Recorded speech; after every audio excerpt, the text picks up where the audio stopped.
हिंदी में ऐसा ही होता है, ठीक है। हाँ, अभी पढ़ लीजिए प्लीज, ठीक है। Morning time is right, okay Himanshu, morning time ही रखेंगे। चलो, दूसरा यहाँ पर होता है AVN, ये दोनों टर्म आप पढ़ने वाले हो। अच्छा, नीचे नहीं लिखती हूँ, बच्चों को दिखेगा नहीं। एक होता है SAN, SAN की फुल फॉर्म क्या होती है? साइनो ओरिक्यूलर नोड, हिंदी में क्या बोलेंगे? सीनो ओरिक्यूलर नोड। दूसरा होता है एक AVN, और इसको बोलते हैं एंटीरियो वेंट्रिक्यूलर नोड, एंटीरियो वेंट्रिक्यूलर नोड, ठीक है। सेम नाम हिंदी में, कुछ अलग नहीं है। चलो मैं लिख देती हूँ अगर कंफ्यूज ना हो तो। एंटीरियो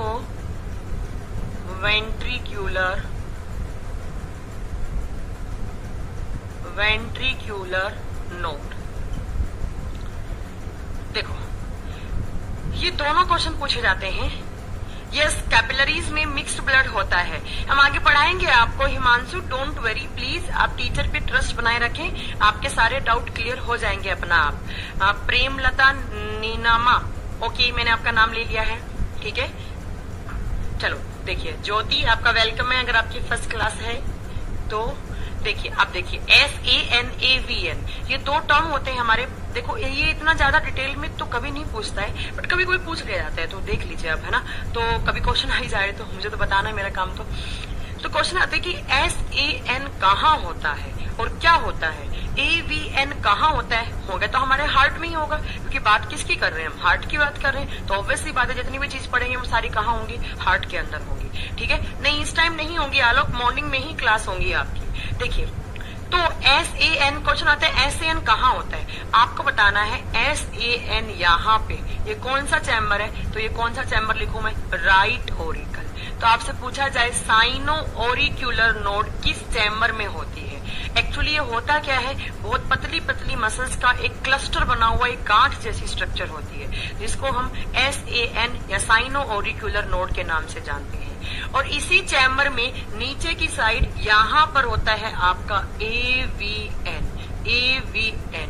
और AVN क्या होता है? एंटीरियो वेंट्रिक्यूलर नोड। तो आपसे एग्जाम में पूछा जाएगा कि साइनो ओरिकल नोड मतलब जो मसल्स का क्लस्टर बना हुआ है, ये क्लस्टर होते हैं, मतलब बहुत पतली पतली मेम्ब्रेन सी होती है मसल, उनका क्लस्टर जमा हुआ होता है। तो SAN कहाँ होता है? आप क्या पढ़ाएंगे, आप क्या बताएंगे? राइट ओरिकल में होता है। दूसरा, एंटीरियो वेंट्रिक्यूलर नोड, ये भी कहाँ होता है? तो आप क्या बताओगे? राइट ओरिकल में होता है, और थोड़ा सा नीचे की साइड होता है, थोड़ा सा नीचे की साइड होता है, ठीक है। अब इन दोनों का काम क्या होता है? इन दोनों नोड का काम क्या होता है?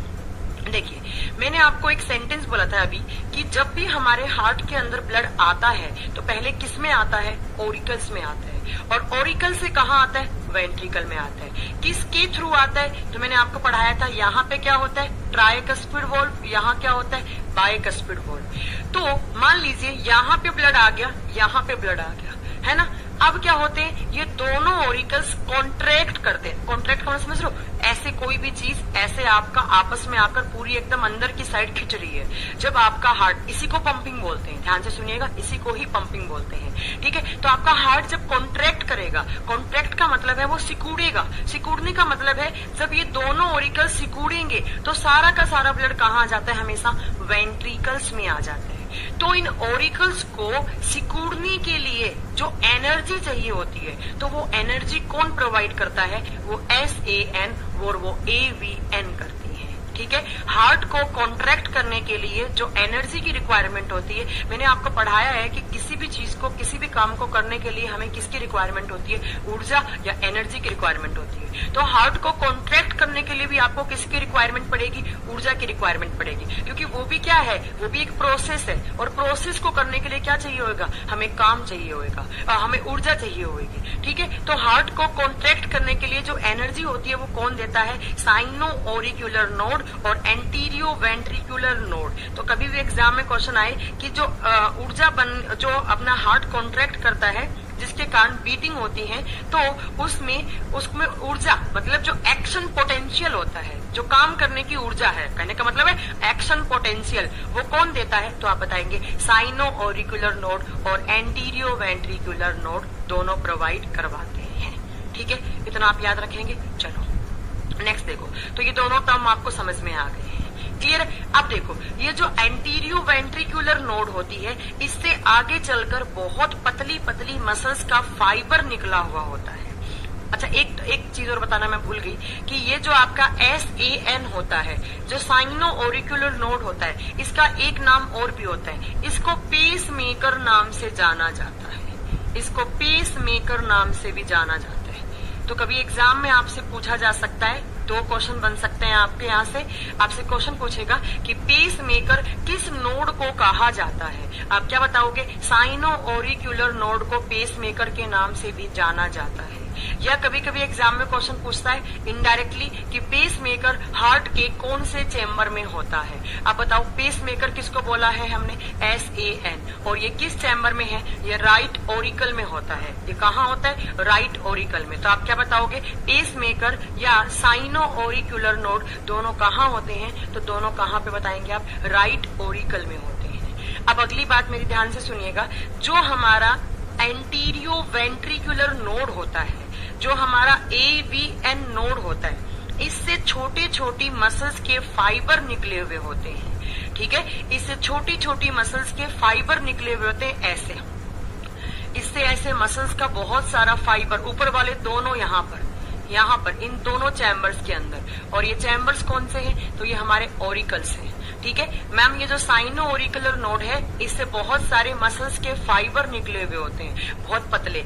ये जो फाइबर होते हैं, इनका भी काम क्या होता है? एनर्जी प्रोवाइड करना होता है। और इन फाइबर को नाम दिया जाता है साइंस में पुरकिंजे फाइबर। ये क्या होते हैं? पुरकिंजे फाइबर। पुरकिंजे फाइबर। ठीक है, सेम नाम हिंदी में है, पुरकिंजे। ये साइंटिस्ट के नाम पे रखा है, पुरकिंजे रेशे कहा जाता है इनको।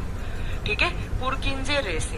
कहने का मतलब क्या है? जो हमारी नोड है, उसके अंदर जो मसल्स का क्लस्टर बना हुआ है, जो मांसपेशियां एक गांठ की फॉर्म में बनी हुई है, इनसे पतले पतले धागे जैसी कुछ स्ट्रक्चर निकलती हैं, उनको हम नाम क्या देते हैं? पुरकिंजे फाइबर का नाम देते हैं।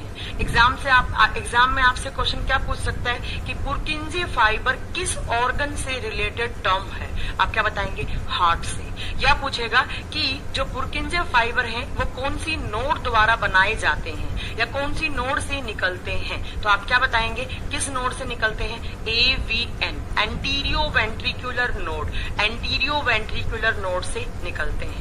और आगे जाकर यही फाइबर क्या होते हैं? ऐसे एंड में जाकर जुड़ जाते हैं, ऐसे बंडल की फॉर्म में आ जाते हैं। बंडल समझते हैं? जैसे लकड़ी होती है बहुत सारी, उन लकड़ी अलग अलग पड़ी है, उनको एक जगह लाकर हमने बांध दिया, तो हम क्या बोलते हैं? उसको बंडल की फॉर्म में ले आए हमने। ठीक है, तो यहाँ पर एंड में जाकर ये पुरकिंजे फाइबर एक बंडल जैसी स्ट्रक्चर बना लेती हैं, ये आपस में जुड़ जाती हैं। और इस बंडल को कहा जाता है, इस बंडल को क्या नाम दिया जाता है? Bundle of hints. तो ये भी एग्जाम में क्वेश्चन आता है कि बंडल ऑफ हिंस। तो यहाँ पे लिखेंगे इन फाइबर को जब जुड़ जाते हैं तो इनको नाम क्या दिया जाता है? Bundle of hints. हिंदी में कुछ अलग नाम नहीं होगा, हिंस का बंडल। हिंस का बंडल, हिंदी में इसका नाम हो जाता है हिंस का बंडल, या हिंस भी लिखा जाता है, हिंस का बंडल। ठीक है, ये दोनों आपको याद रखना है। क्लियर? याद रखेंगे? क्या क्या याद रखेंगे? एक बार फिर रिपीट करती हूँ मैं। मैम, हमारा जो राइट ओरिकल होता है, उसमें 2 नोड होती हैं। एक होता है साइनो ओरिकुलर नोड, एक होता है एंटीरियो वेंट्रिकुलर नोड। इन दोनों का काम क्या होता है? जब मैम हमारे ओरिकल्स कॉन्ट्रैक्ट करते हैं, तो कॉन्ट्रैक्ट करने की प्रोसेस में जो एनर्जी आती है, तो वो जो इनिशिएट करते हैं कॉन्ट्रैक्ट करने को, तो वो इनिशिएशन कौन लेता है? किसके द्वारा एनर्जी प्रोवाइड किया जाता है? तो आप बताओगे साइनो ओरिकुलर नोड और एंटीरियो वेंट्रिकुलर नोड के द्वारा ऊर्जा प्रदान की जाती है। किस प्रोसेस के लिए? तो हार्ट को कॉन्ट्रैक्ट होने के लिए, या जब हार्ट कॉन्ट्रैक्ट और रिलैक्स करता है तो हमारी हार्ट बीट बनती है। तो कभी कभी बुक्स में लिखा हुआ मिलेगा कि हार्ट बीट्स आर जनरेट या इनिशिएटेड बाय SA नोड। तो कंफ्यूज मत होना, वहां बोलने का मतलब क्या है कि जो हार्ट बीट जनरेट हो रही है, कहने का मतलब है हार्ट का जो पहला प्रोसेस हुआ है, जो हमारा कॉन्ट्रैक्शन हुआ है, तो उसको कॉन्ट्रैक्ट करवाने के लिए जो ऊर्जा दी है वो किसने दी है? SA नोड और AV नोड ने दी है। क्लियर है? उसके बाद देखिए आप क्या लिखेंगे। नेक्स्ट आपसे पूछा जाएगा कि पुरकिंजे फाइबर क्या होते हैं। आप क्या बताओगे?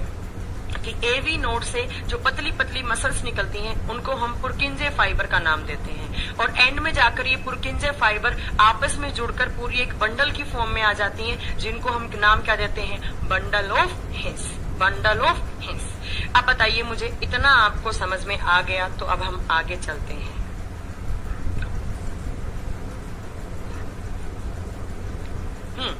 जल्दी बताइए, मैं चाय पीती हूँ उतने में मुझे जल्दी से बताइए कि आप लोगों को समझ में आ रहा है या नहीं आ रहा है, क्योंकि मुझे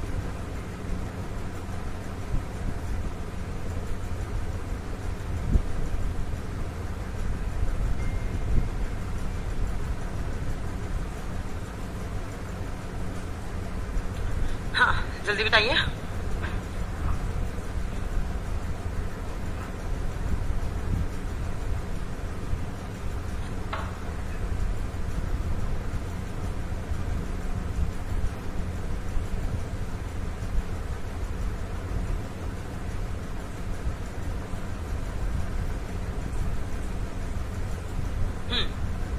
चले अब आगे।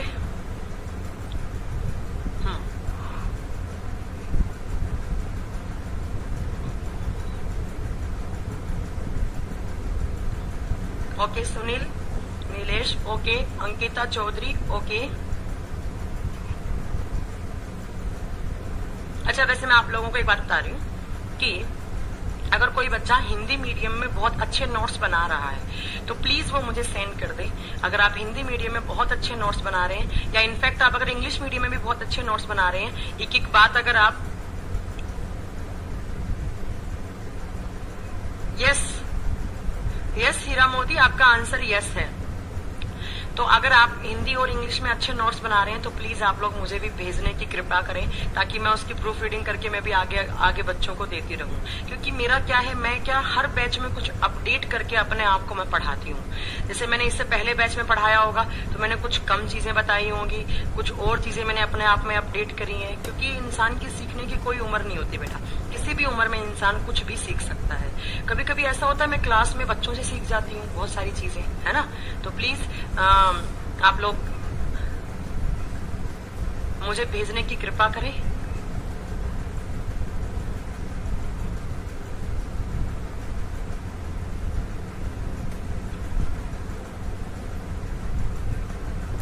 ठीक है, चलो अब देखिए जो अगली चीज मैं आपको पढ़ाने वाली। गौरव तोमर, मैं चाय पी रही थी बेटा, 1 मिनट का ब्रेक था। अब पढ़ाना ही है मुझे, आगे तो मैं पढ़ाऊंगी। अब देखिए आपको हार्ट में बेसिक चीजें क्लियर करवा दी मैंने आज। अब जो है हमारा मेन, अब हमें पढ़ना है कि हमारा हार्ट कैसे हार्ट बीट बनाता है, कैसे हमारे हार्ट के अंदर ब्लड आता है, कैसे वो ब्लड लंग्स के पास जाता है और फिर लंग्स से वापस कैसे आता है। ओके, आप बंगाली में लिखते हैं? नहीं, बंगाली में तो मुझे नहीं चाहिए।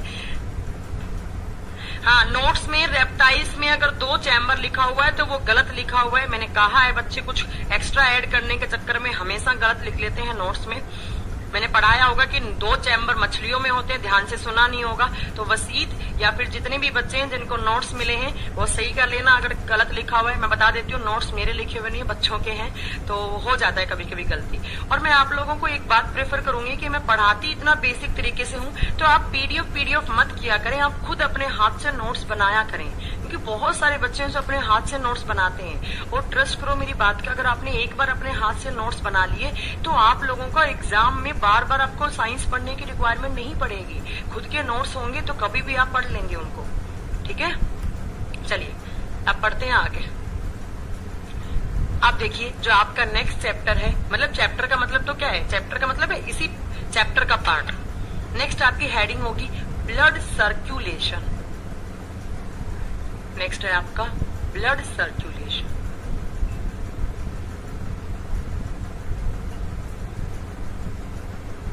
हिंदी में इसको कहा जाता है रुधिर परिसंचरण। देखिए इसको ब्लड सर्कुलेशन का नाम भी दिया जाता है। कभी कभी इसका नाम मिलेगा आपको बुक्स में लिखा हुआ कार्डियक सर्कुलेशन, इसको मिल सकता है कार्डियक सर्कुलेशन। हिंदी में सेम नाम होगा, बस यहाँ हृदय हो जाएगा, हृदय परिसंचरण। हृदय परिसंचरण। देखो सबसे पहला क्वेश्चन आता है, देखो ब्लड सर्कुलेशन का मतलब है क्या। देखिए हिमांशु आपका आंसर अभी समझ में आएगा, आपका आंसर, ओहो कट गया क्या इधर, कोई बात नहीं, आपका आंसर अभी समझ में आएगा हिमांशु, थोड़ी देर रुकिए, आप पेशेंस रखिए, अभी सारा कुछ समझ में आएगा आपको। देखिए यहां लिख देती हूं मैं, या तो हम इसको बोल सकते हैं ब्लड सर्कुलेशन और हिंदी में होगा रुधिर परिसंचरण, या इसको बोल सकते हैं हम कार्डियक सर्कुलेशन, कार्डियक सर्कुलेशन। और मैंने आपको बताया है कि कार्डियक टर्म का मतलब क्या होता है, हार्ट। हिंदी में क्या बोलेंगे, हृदय परिसंचरण, हृदय परिसंचरण।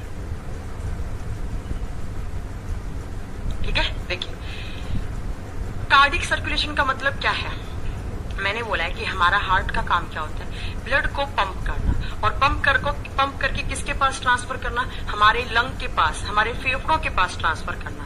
तो अब कैसे हमारे हार्ट के अंदर ब्लड आता है, देन वो कैसे लंग्स के पास जाता है, देन लंग से वापस कैसे आता है, ये बात आपको याद रखनी है। ठीक है, देखिए ब्लड सर्कुलेशन, कार्डियक सर्कुलेशन, एक क्वेश्चन आता है कि सबसे पहले किसके द्वारा बताया गया था, तो याद रखिएगा blood circulation was given by William Harvey, William Harvey.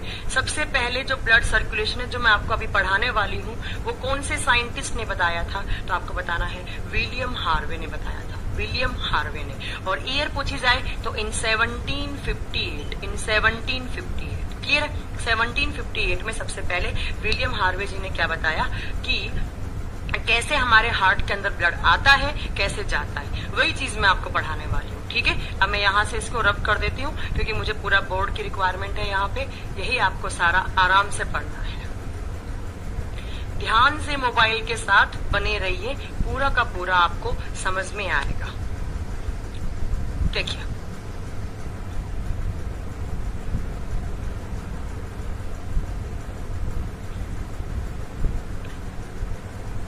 तो आप लोगों को मजा आ रहा है फिर टाइम्स कोचिंग के साथ। अच्छा एक बच्चा पूछ रहा है, क्या नाम है इनका, नाम, हाँ तो श्वेता मैम पूछ रही है मुझसे कि मैम आपके जीके का बैच कब आएगा। तो मैं बता देती हूँ, हमारा जो जीके का बैच है वो 24 जून से स्टार्ट होने वाला है। जीके का बैच 24 जून से स्टार्ट होने वाला है, जिसके अंदर आपको सारे सब्जेक्ट कवर करवाए जाएंगे डिटेल में, up to level UPSC pre या आईएएस आप बोल सकते हो, या स्टेट पीसीएस एग्जाम तक के आप कवर कर सकते हो जिसके थ्रू। तो 24 जून को आएगा हमारा जीके का बैच। आप हमारी वेबसाइट पे या ऐप पर आपको मिल जाएगा, वहां पे लिखा हुआ। और इसके अलावा जिन बच्चों ने सीजीएल दिया है इस साल, प्री दिया है, और जिनको लगता है कि उनको मेंस का बैच मैथ्स और इंग्लिश का ज्वाइन करना चाहिए, तो वो भी बैच आ रहे हैं, तो वो भी आप देख सकते हैं, इंफॉर्मेशन ले सकते हैं। देखिए ये हमारा हार्ट कुछ ऐसी सी स्ट्रक्चर है ना। देखिए मैम पहली बार समझ में आया है लाइफ में। अमन सर लाजवाब, अच्छा पढ़ रहे हैं आप, ओके ओके बिल्कुल बहुत बढ़िया। अमन सर नहीं बेटा, सारे टीचर लाजवाब है यहाँ पे। देखिए सबसे कम नॉलेज मुझे ही है, मुझे लगता है सबसे कम ज्ञान मुझे ही है यहाँ पर हमारी टीम में। देखिए ये आपका हार्ट और ये हार्ट का सेप्टम, ये सेप्टम। आप देखो कितना इजी हो जाएगा आपको, मैंने पहले इतना सारा बेसिक कवर किया आपका। अगर मैं सीधा आपको ये चीज पढ़ाती ब्लड सर्कुलेशन, तो आधे बच्चों को समझ में आता, आधों को कुछ आता ही नहीं, इसलिए मैंने आपको पहले ही बेसिक क्लियर करवा दिया। देखिए ये आपका हार्ट। अब मैं इस चैम्बर को क्या बनाऊं, इसको मैं लिख देती हूँ लेफ्ट ओरिकल। अब हिंदी मीडियम वाले बच्चों को कंफ्यूज होने की रिक्वायरमेंट नहीं है, है ना। चलो दूसरा देखिए, यहां पर इसको क्या बोलेंगे, लेफ्ट वेंट्रिकल। ठीक है, ये चैम्बर कौन सा है आपका, राइट ओरिकल। ये कौन सा है आपका, राइट वेंट्रिकल। ठीक है, यहां पर कौन सा वाल्व होता है, ट्राइकस्पिड।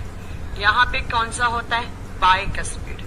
यहां पे मैम ने कौन सा पढ़ाया था, मैं इसको शॉर्ट फॉर्म में लिखूंगी क्योंकि फुल फॉर्म में पहले पढ़ा चुकी हूँ। इसको हम क्या बोलते हैं, SLV, semi lunar valve. Gaurav Tomar please अभी थोड़ा रुकिए, सारा का सारा आपको समझ में आ जाएगा, थोड़ा रुकिए, ठीक है। सेमी लूनार वॉल्व, चलिए देखिए, आप सुनिए ध्यान से। मान लीजिए यहां पर कोई भी आपका एक ऑर्गन है, कोई भी एक अंग है, हाथ, कान, नाक, पैर, गला, यहाँ पर कोई भी एक ऑर्गन है, और ऑर्गन को काम करने के लिए ऑर्गन्स की बेसिक यूनिट क्या होती है, अंगों की बेसिक यूनिट क्या होती है, आप सब जानते हैं, मैंने आपको पढ़ाया भी है कि ऑर्गन्स की बेसिक यूनिट। अरे भैया इसकी तो कैमरे की सेटिंग ही हमें समझ में नहीं आ रही है, आपने चेंज कर दी क्या? चलो थोड़ा सा यहाँ लिखती हूँ। मान लो यहाँ पर कोई भी एक ऑर्गन है, कोई अंग है ना। अभी बताएंगे मायोजेनिक क्या होता है और न्यूरोजेनिक क्या होता है। रुक जाइए नरेंद्र सिंह, सब बताएंगे, ठीक है, सारे टर्म्स बताऊंगी मैं आपको। तो अब देखिए ध्यान से सुनिए। पहली बात, कार्डिक सर्कुलेशन या ब्लड सर्कुलेशन का मतलब क्या होता है हमारे हार्ट के अंदर। कोई भी एक ऑर्गन है, उस ऑर्गन के पास ग्लूकोज है। ग्लूकोज कहाँ से आता है? तो आप सबको पता है, हमारी जो मेटाबॉलिक प्रोसेस होती है उसके थ्रू हमारे बॉडी में क्या बनता है, ग्लूकोज बनता है। ग्लूकोज का फॉर्मूला क्या होता है, C6H12O6। और इस ग्लूकोज का ब्रेकडाउन या उसका ऑक्सीडेशन कौन सी गैस करती है, ऑक्सीजन। तो हम हमारे ऑर्गन्स की जो बेसिक यूनिट होती है, आपने पढ़ाया है कि हमारे बॉडी की या हमारे ऑर्गन्स की जो बेसिक यूनिट है वो क्या होती है, सेल होती है। और सेल को काम करने के लिए किसका रिक्वायरमेंट होता है, ऊर्जा या एनर्जी का। और एनर्जी कैसे बनती है हमारे बॉडी में, जब ग्लूकोज का ब्रेकडाउन कौन करता है, ऑक्सीजन। तब क्या बनता है यहाँ पर एडीपी, एडीपी से आपका पूरा एटीपी। चलो इतना आपको नहीं समझना है, आप तो इतना याद रखो कि हमारे ऑर्गन्स के पास जो ऊर्जा होती है वो ऊर्जा कैसे बनती है, ऑक्सीजन की प्रेजेंस में बनती है। अब मुझे बताओ, ऑक्सीजन एंटर कहाँ से होता है? आपको पता है हम एयर लेते हैं और उस एयर के अंदर किसका अमाउंट होता है, ऑक्सीजन का अमाउंट होता है। तो आपने एयर लिया और वो एयर कहाँ से एंटर करा, नोज से। नोज के बाद कहाँ गया, हमारी विंड पाइप में। हमारी विंड पाइप से कहाँ गया, हमारे फेफड़ों के पास गया। और फेफड़ों के अंदर क्या होता है, ब्लड होता है। और ब्लड के अंदर कौन सा गैस सोल्यूबल होता है, ऑक्सीजन। मैंने आपको पढ़ाया था HBO या HbO2, दोनों बताया था मैंने कि HBO भी लिख सकते हैं उसको, ऑक्सी हेमोग्लोबिन, और HbO2 भी लिख सकते हैं, ठीक है। तो याद रखिएगा, सारा का सारा ब्लड और लंग्स का काम क्या होता है, ऑक्सीजन को इन करना और CO2 को आउट करना। तो मैम यहाँ पर कोई भी एक ऑर्गन है, इस ऑर्गन के पास जब ऑक्सीजन आता है तो ब्रेकडाउन करता है किसका, ग्लूकोज का। और यहाँ पर साथ में क्या बनता है, जब ग्लूकोज का ब्रेकडाउन ऑक्सीजन करता है तो कार्बन डाइऑक्साइड बनता है, ठीक है। अब कार्बन डाइऑक्साइड की रिक्वायरमेंट इस ऑर्गन को नहीं है और इसे आउट करवाना है, कार्बन डाइऑक्साइड को बाहर निकालना है। और कार्बन डाइऑक्साइड को बाहर कौन सा ऑर्गन करता है, आपको पता है हमारे लंग्स करते हैं, हमारे फेफड़े करते हैं। तो मैम ये ब्लड किसके पास आना चाहिए, फेफड़ों के पास। बट फेफड़ों के पास नहीं आता है, पहले ये किसके पास आता है, हमारे हार्ट के पास आता है। हार्ट क्या करता है, इसकी पंपिंग करके किसको ट्रांसफर कर देता है, लंग्स के पास। तो यही हमें पढ़ना है। तो देखिए यहाँ पर कोई भी एक ऑर्गन है, इस ऑर्गन के पास कौन सी गैस का अमाउंट ज्यादा है, कार्बन डाइऑक्साइड।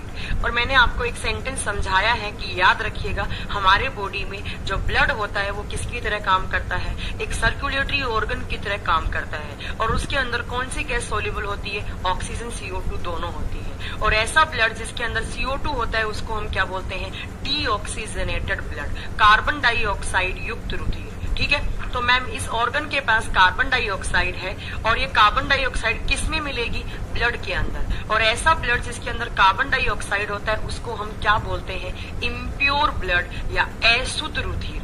अब आप मुझे बताइए कि इम्प्योर ब्लड कौन सी ब्लड वेसल्स में बहता है। इम्प्योर ब्लड मैम ने कौन सी ब्लड वेसल्स में बताया था, मैम इम्प्योर ब्लड हमारी वेन्स में, हमारी सिराओं के अंदर बहता रहता है। अब बताइए, जो वेन्स होती हैं वो हमारे हार्ट तक कैसा ब्लड लेकर आती हैं, इम्प्योर। मैंने आपको लास्ट क्लास में पढ़ाया था कि जब भी हमारे हार्ट के पास ब्लड आता है तो हमेशा इम्प्योर आता है, बट हार्ट से जाता है तो हमेशा प्योर जाता है। तो यहाँ पर इस ऑर्गन से बहुत सारी वेन्स जुड़ी हुई होती हैं।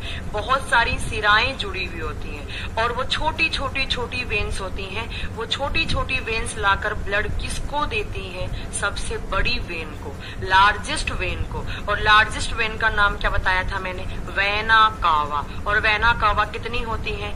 दो। कौन कौन सी? एक सुपीरियर, एक इंफीरियर। तो मैं आपसे क्या कहना चाह रही हूँ, ध्यान से सुनिएगा। मैं आपसे ये कहना चाह रही हूँ कि जितने भी हमारे ऑर्गन्स होते हैं, उन ऑर्गन्स के पास जब CO2 बनता है तो उस CO2 को आउट कौन सा ऑर्गन करता है? फेफड़ा। बट वो CO2 पहले किसके पास आता है? खून में घुल के, ब्लड में घुल के हमारे हार्ट के पास आता है। और हमारा हार्ट क्या करता है? उसकी पंपिंग करके उसको किसके पास ट्रांसफर कर देता है? उसको लंग्स के पास ट्रांसफर कर देता है। तो छोटी छोटी जो वेन्स हैं वो लाकर ब्लड छोड़ देती हैं किसके पास? Largest vein. और लार्जेस्ट वेन अभी मैंने आपको पढ़ाया कितनी होती हैं? दो। ये एक यहाँ होती है, एक यहाँ होती है, मैंने बना दी। अब मुझे बताओ कि लार्जेस्ट वेन का मैम ने नाम क्या बताया था? मैम आपने नाम बताया था इसका इंफीरियर वेना कावा। अब मैं सिर्फ शॉर्ट फॉर्म में लिखूंगी क्योंकि मैं पहले पढ़ा चुकी हूँ।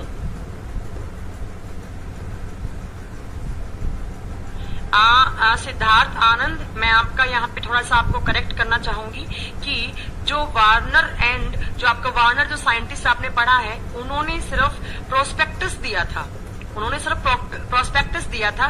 कुछ जो आपकी सिर्फ सिद्धार्थ जी आपका क्वेश्चन आंसर कर रही हूँ मैं, ठीक है, कि जो आपके पीरियोडिक टेबल था जो आपका किसने बनाया था? आपके मेंडलीव जी ने बनाया था। तो मेंडलीव जी की कुछ कमियों को दूर किया था सिर्फ। तो उन्होंने क्या किया था? प्रोस्पेक्टस दिया था वार्नर ने। बट जो पूरा पीरियोडिक टेबल को एकदम अरेंज किया एकदम मॉडर्न तरीके से, तो वो किसने किया था? हेनरी मोजले ने। ठीक है सिद्धार्थ, थोड़ा सा सही कर लेना इस सेंटेंस को। जो वार्नर आपने पढ़ा है, उन्होंने सिर्फ प्रोस्पेक्टस दिया था कि भाई हम इस तरीके से बना सकते हैं, बट बनाया किसने? हेनरी मोजले ने। इसलिए हम हेनरी मोजले को father of modern periodic table कहा जाता है। ठीक है, चलो। हाँ, तो देखिए दो लार्जेस्ट वेन होती हैं। कौन सी वेन? ऊपर वाली क्या होती है? इंफीरियर वेना कावा। ये होती है सुपीरियर वेना कावा।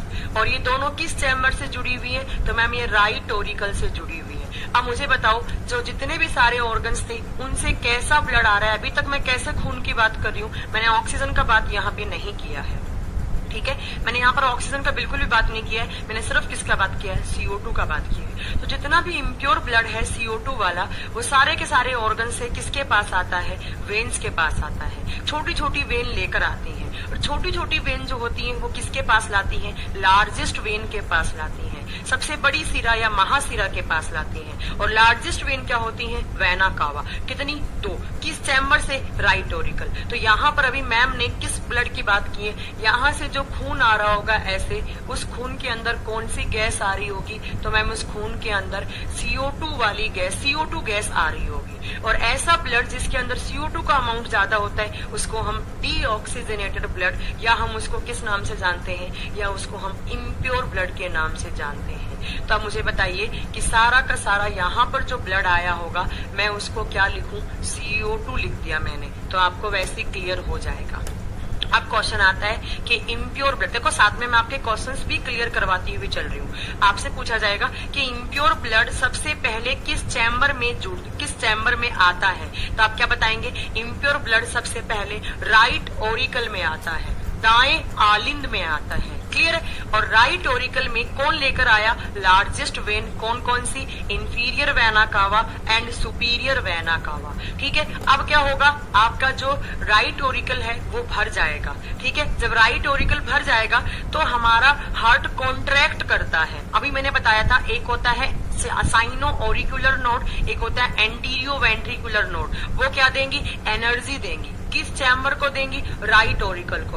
और एनर्जी देने से जो हमारा राइट ऑरिकल है वो क्या करेगा? कॉन्ट्रैक्ट करेगा। कॉन्ट्रैक्ट का मतलब क्या है? वो सिकुड़ जाएगा, वो अंदर की साइड खिसकेगा। और जब अंदर की साइड खिसकेगा तो यहाँ पर जो ट्राइकस्पिड वॉल्व है, ऐसे 3 वॉल्व होते हैं, ये तीनों को तीनों की क्या हो जाएगी? ओपनिंग हो जाएगी। ये खुल जाएंगे, ये क्या हो जाएंगे, खुल जाएंगे। ठीक है, और ये सारा का सारा खून जो कहाँ पर था आपका राइट ऑरिकल में, जब आपका राइट ऑरिकल कॉन्ट्रैक्ट करेगा तो आपका ट्राइकस्पिड से होता हुआ सारा का सारा ब्लड कहाँ आ जाता है, कोई बात नहीं, कोई बात नहीं बोलेगी, कोई बात नहीं, बैठ जाएगी मेरे पास।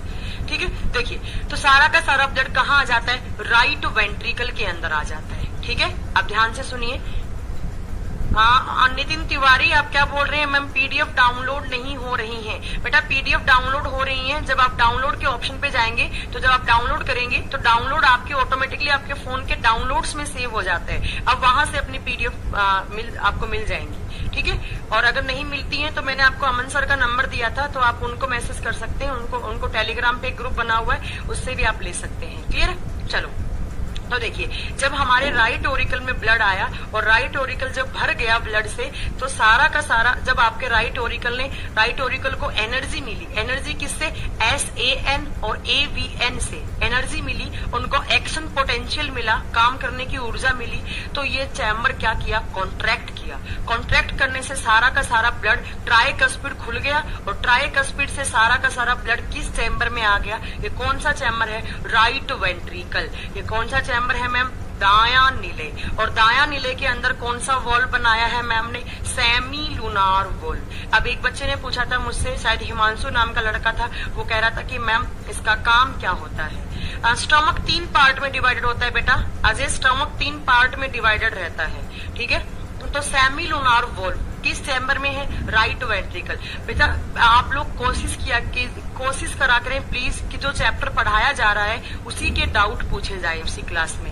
अब मैं पढ़ा रही हूँ आपको हार्ट, आप मुझसे पूछ रहे हैं स्टमक के बारे में, तो बेटा फिर वो माइंड डाइवर्ट हो जाता है, मेरा भी और आपकी वजह से बाकी सब बच्चों का भी ध्यान डिस्ट्रैक्ट हो जाता है। तो प्लीज ऐसा मत किया करें, जब मैं आपको जो चैप्टर पढ़ाऊं तब उसके डाउट वहीं पर पूछा करें।